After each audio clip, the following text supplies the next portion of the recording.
When It Rains picks up with the aftermath of that fateful battle, where a Breen weapon had single-handedly won the fight for the Dominion and cost the Federation the Defiant. Sisko is coping, but it's not easy. I believe he used to go out and rub it with a diaper on weekends, and introduce it to visiting dignitaries. "Welcome to DS9. This is the Defiant, my pride and joy." That's my son over there. But beyond the recent defeat is coping with the new weapon. So the first thing they're going to do is tech together an answer. An adjustment made to one bird of prey allowed it to survive, so the Klingon ships will all be making that same adjustment in order to resist the weapon. Unfortunately, the Federation and Romulans are SOL, since they use completely different kinds of reactors, ones that don't use duct tape, spit, and body odor. But of course, the Klingons can't win this war alone, so their job will be to keep the Dominion busy while the rest of the Alliance tries to figure out a way to resist this weapon. But if the Dominion decides to go on the offensive, the Klingons won't be able to stop them. Right now, their best hope is Damar's resistance movement. With them sowing dissent from within and Klingon hit-and-run attacks all over the place, they can find the time that they need to recover. But Damar has no idea what he's doing, so they need to give him and his people a crash course on waging guerrilla warfare. And no one is better suited to do that than Colonel Kira, except for the fact that she is unhappy with the Cardassians in general, is annoyed over their behavior during this brief occupation of the station in particular, and personally hates Damar for murdering Zial. Will she do this? Short answer, no. Long answer, are you fucking kidding me? No!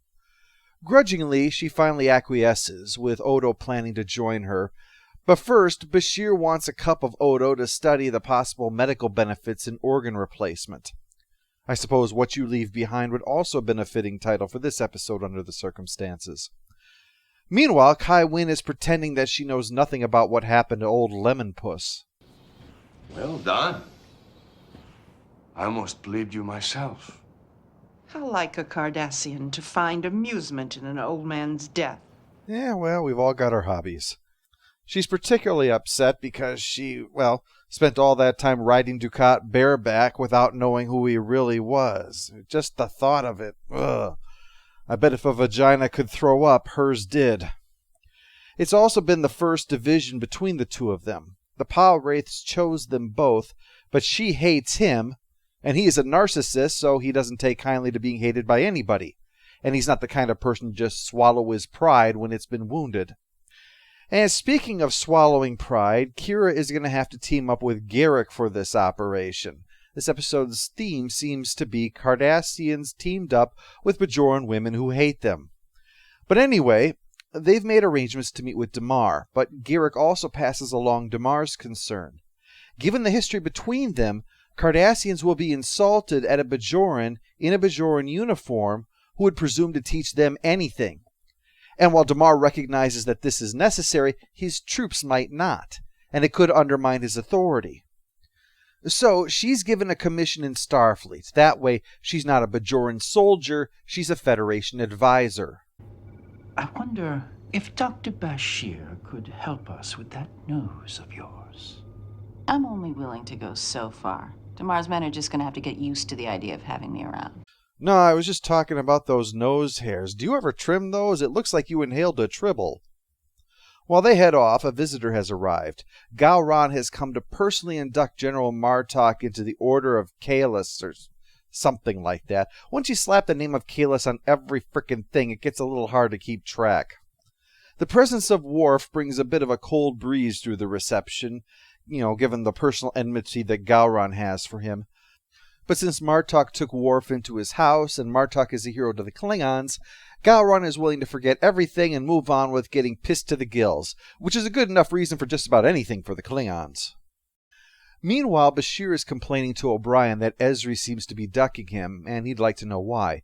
So while keeping medical ethics locked in the drawer so its complaints can't be heard, he leaves a message for Ezri to come see him so he can clarify things on her medical tests, but just as an excuse to make her talk to him.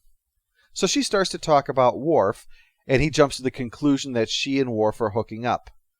You might think that him repeatedly interrupting her after that is him being a jackass, but It's probably that he doesn't want to drag this out. It's painful enough already to think that she wanted him and then think that she wants Worf instead. And before she can get him to listen, he's too distracted because there's something even worse. And if there is worse news than learning your penis is going to be lonely, you've got to pay attention. The analysis of Odo's goo reveals that he is infected with the same fatal condition that the rest of the changelings have. My guess is you became infected when you linked with the female shapeshifter. And after all the films and lectures, you still went out and linked with her.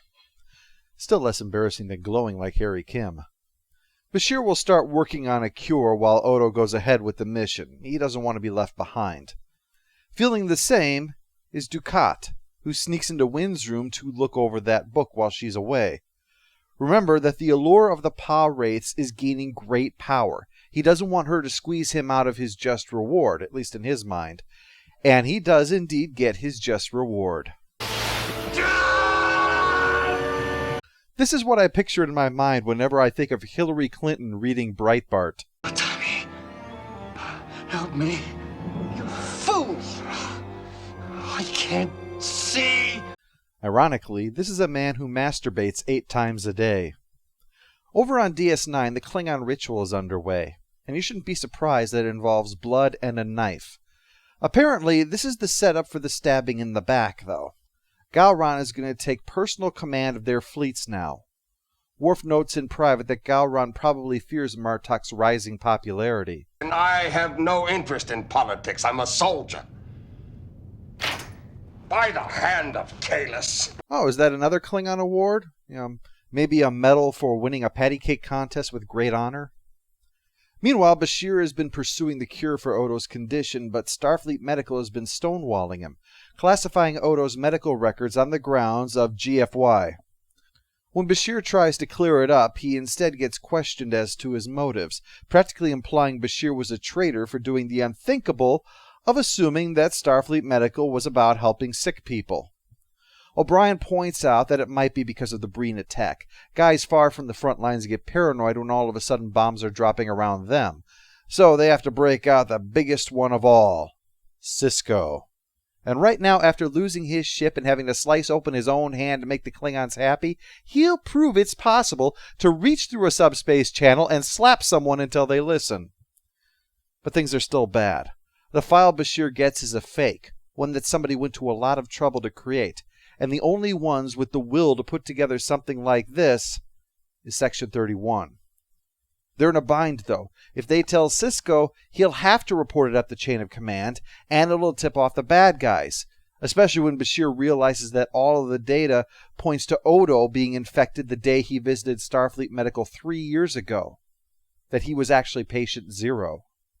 Over in Cardassian space, the trio has arrived with some supplies to help out, but things are understandably tense. The Cardassians do resent Kira, and Kira wants to be there about as much as a guy in a Yankees cap finding himself in a Boston bar on the day the Sox lose. The initial plan doesn't win many fans because it involves an attack on a base that's defended by Cardassians. You can understand the concern. Damar's people refuse to do it, but Kira points out that the moment the Dominion realizes that the Resistance won't attack Cardassians, then they'll be stationed at every Dominion facility. They have to accept that those soldiers who aren't joining with them are collaborators. Damar seems to grudgingly recognize the logic in this, despite one of his subordinates being shocked at the very idea of it, and clearly beginning to exacerbate the problem. As they eat, Garrick joins his fellow Cardassians, but is doing his best to try to de-escalate things. Not that it works. The other Cardassians throw in Kira's face that Odo worked with them, knowing what would happen to the Bajoran prisoners he brought in, even describing him as one of those collaborators that she despises. She's convinced to walk away from this, but proceeds to beat up some supply cases, just to let him know who's boss around here. Maybe if this resistance job doesn't work out, she can get a job working the baggage handling at the airport. Back on Bajor, the doctors say that there is nothing wrong with Dukat's eyes. His blindness is basically a curse by the Pa Wraiths for his presumption. Actually, it's a rather convenient way for the writers to dump Dukat and Winn by the wayside for a little while. They realized they'd gotten those two involved way too early without enough plot to carry them through to the finale.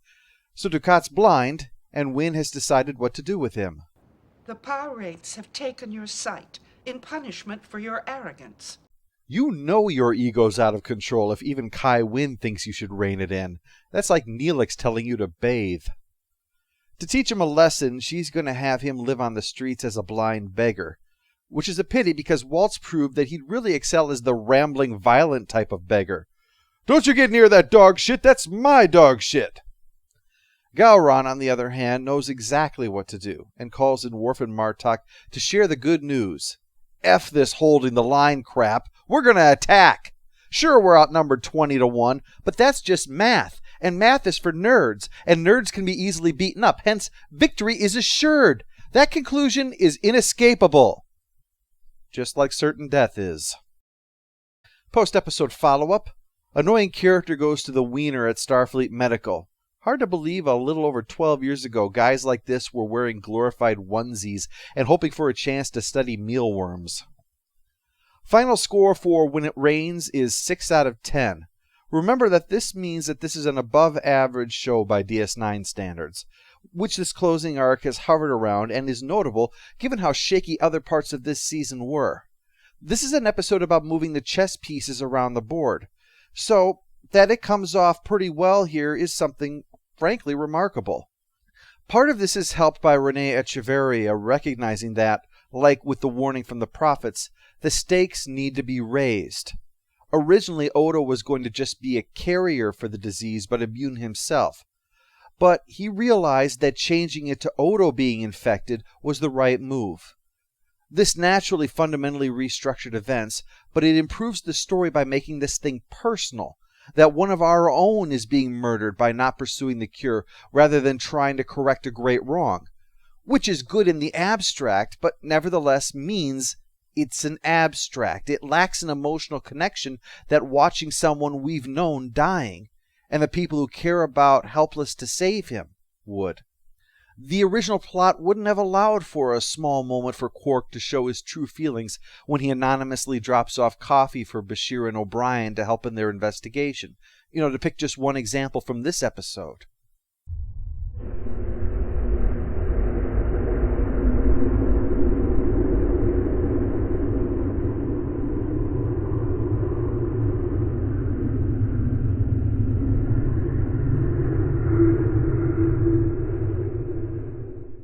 All hail the Overlord! All hail the Overlord!